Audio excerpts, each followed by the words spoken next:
Okay, I'm going to try to describe.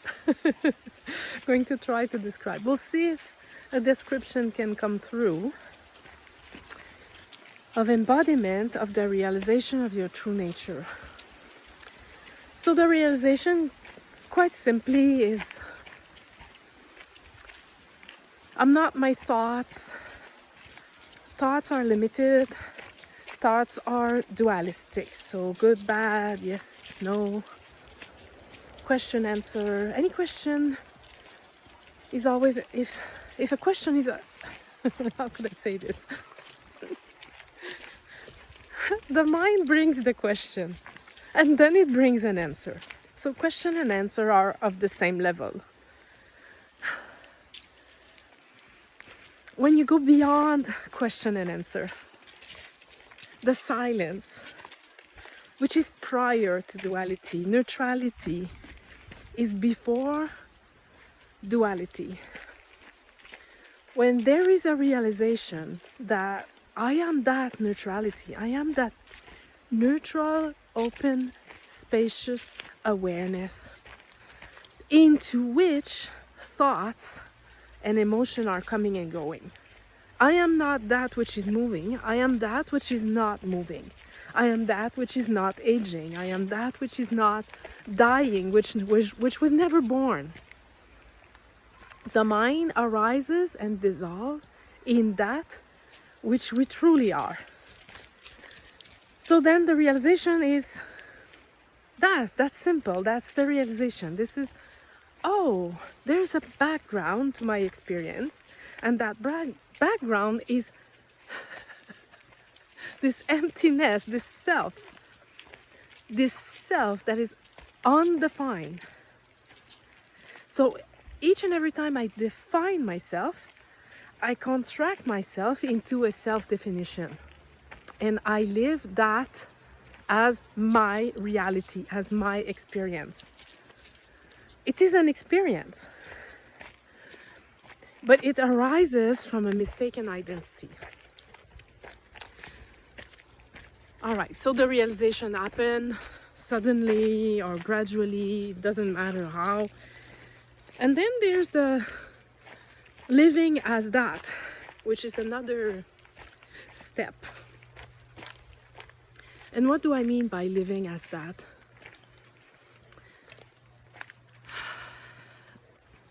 Living without confining yourself in a self-definition and confining yourself in situations that are not aligned with your pure joy, with your heart joy.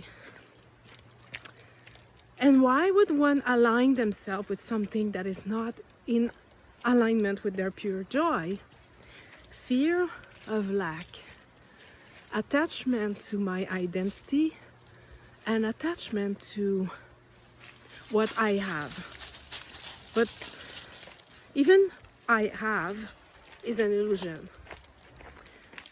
You don't own anything in reality, but it's perceived that I have this job, say for example, which is good enough, but it doesn't make my heart sing. Will I keep it by my attachment to the world, to the perceived safety? So how much am I willing to sacrifice my freedom and happiness for safety? And when you can't do that anymore, there is a process of walking through the fear and revealing the unconscious that is still projecting, who do you think you are? You shouldn't do this. Or there are victims out there, you should help them. Or all of that discourse, which is creating the limitation and the contraction. If you still abide there, then it's an hindrance to your expansion or the melting of the mind in being.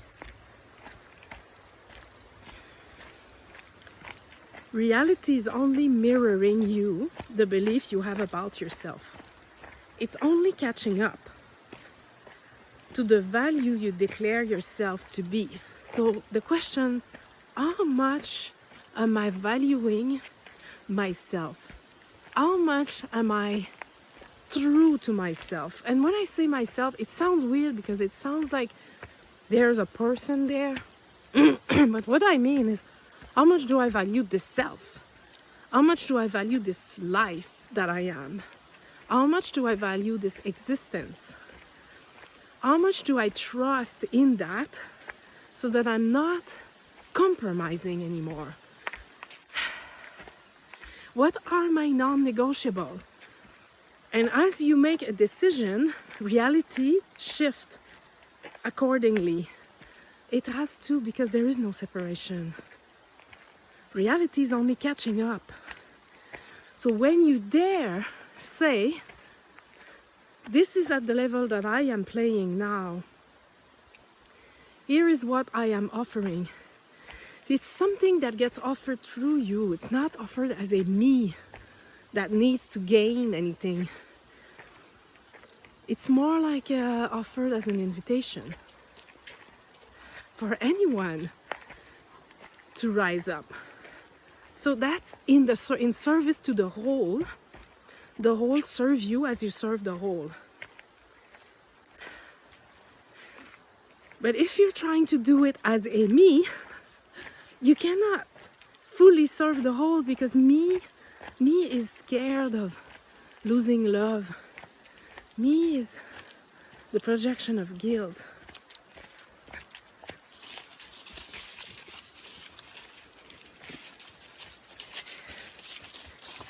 Me can never be unconditionally loving, because me is separate. It feels separate.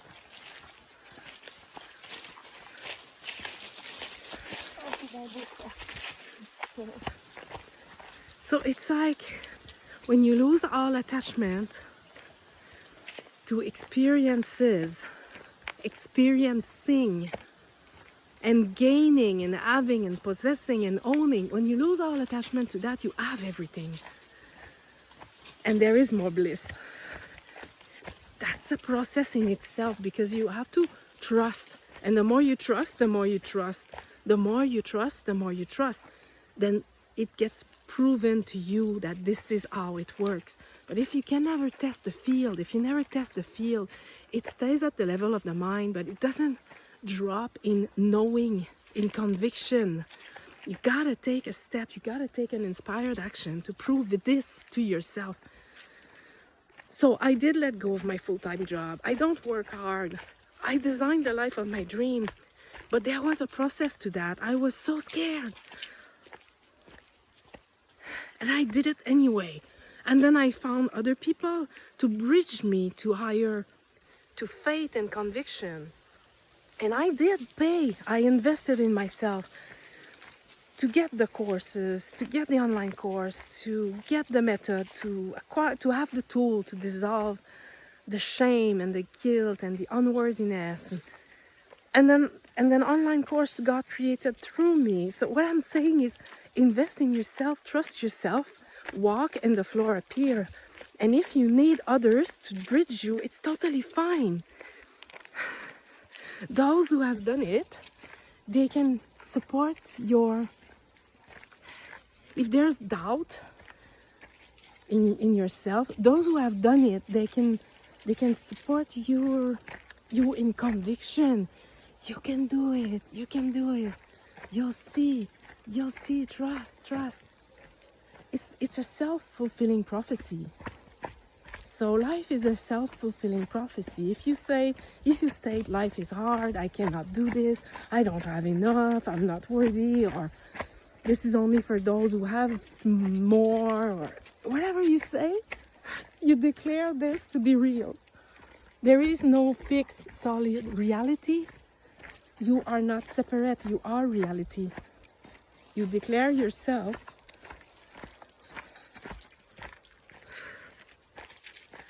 when you define yourself. And the more me dissolve, the more mind dissolve, the more there is no search. There is only service. But it's not as a self-sacrifice. It's not to the detriment of the well-being of your character, your person. Your person is always supported first. So I always serve myself first. I could not serve if I didn't serve myself first.